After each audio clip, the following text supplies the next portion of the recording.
तोरणमाडच्या आंतरराष्ट्रीय शाळेमध्ये जे ते नाल्यामध्ये विद्यार्थी पाणी पित असल्याचा प्रकार जो आहे तो समोर आला होता आणि यानंतर नेमका हा विषय कसा होता, हे विद्यार्थी बाहेर गेले कसे आणि या नाल्यातलं पाणी कशा पद्धतीने पित होते, नेमका हा सगळा प्रकार काय होता, या सगळ्या गोष्टींवर आपण जाणून घेणार आहोत। आपल्यासोबत शाळेचे मुख्याध्यापक आहेत सर।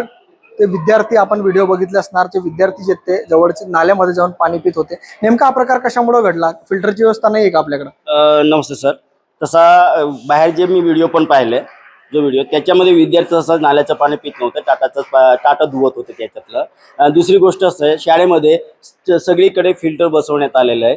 त्या दिवशी विद्यार्थ्यांना आम्ही जरा मोपमध्ये म्हणजे ग्रुपमध्ये न सोडता टपटप डायरेक्ट आम्ही जेवणाला घंटा झाल्यामुळे विद्यार्थी नैसर्गिकरित्या गेले आणि तिथे गेल्यानंतर नळ जास्त विद्यार्थी एकदम जमा झाल्यामुळं ते विद्यार्थी तिथे टाट धुवायला गर्दी झाली। मग त्यातले काही पोरं जो आमच्या शाळेचं पाठीमागं जे आमच्या शाळेच्या परिसरात गटारीचं काम सुरू आहे, त्या गटारीचं तिथे त्या ठिकाणी यापूर्वी पाण्याची सगळी आमची सेटलमेंट बसवण्यात आलेलं होतं, पण ते तोडमोड झाल्यामुळे आणि पाठीमागं ते काम सुरू असल्यामुळे पाठीमागचं गेट उघडा होता आणि त्या उघड्या गेटमुळं त्या उघड्या गेटातून विद्यार्थी लवकर माझे टाट कसे धुवून होतील त्यासाठी त्या हात पंपाकडे गेले आणि तिथं बाजूला ते पाण्याचा झरणा सुद्धा वाहत होता। ते काही विद्यार्थी मग ते हात पंपाने टाट धुत होते, काही तिथं धुत होते। मात्र आमचे शाळेतले विद्यार्थी असं तसं ते पाणी प्यायला कधीही जात नाही किंवा पित नाही। साधारण आपल्याकडे किती विद्यार्थी आहेत आणि किती पाण्याची व्यवस्था आहे आपल्याकडे? आपल्याकडे 22 हे फिल्टर आहेत सगळ्या अकॅडमिक बिल्डिंगला, प्रत्येक फ्लोअरला, प्रत्येक ड्रिंकिंग वॉटर स्टेशनला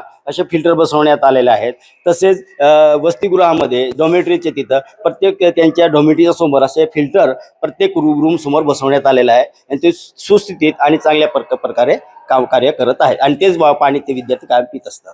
नक्कीच शाळा परिसरामध्ये बांधकाम सुरू आहे आणि त्या दिवशी कार्यक्रम असल्यामुळे जे ते विद्यार्थी गेट उघडं असल्यामुळं घाईघाईने विद्यार्थी जे ते बाहेर गेले आणि नाल्यामध्ये जाऊन सगळ्या ते ताट धुवत असतील किंवा इतर प्रकार जे ते विद्यार्थ्यांकडनं झालेला आहे। मात्र शाळेचे मुख्याध्यापकांनी आपल्याला माहिती दिलेली आहे, ते खरं तर शाळेमध्ये 22हून अधिक फिल्टर प्लांट जे ते बसवण्यात आलेले आहेत आणि ते सगळे फिल्टर प्लांट जे चालू आहेत, त्या दिवशी कार्यक्रम आणि गर्दी असल्यामुळे हे विद्यार्थी बाहेर गेले असल्याचा दावा देखील मुख्याध्यापकांनी केलेला आहे। सागनिकवाडे, साम टीव्ही न्यूज, नंदुरबार।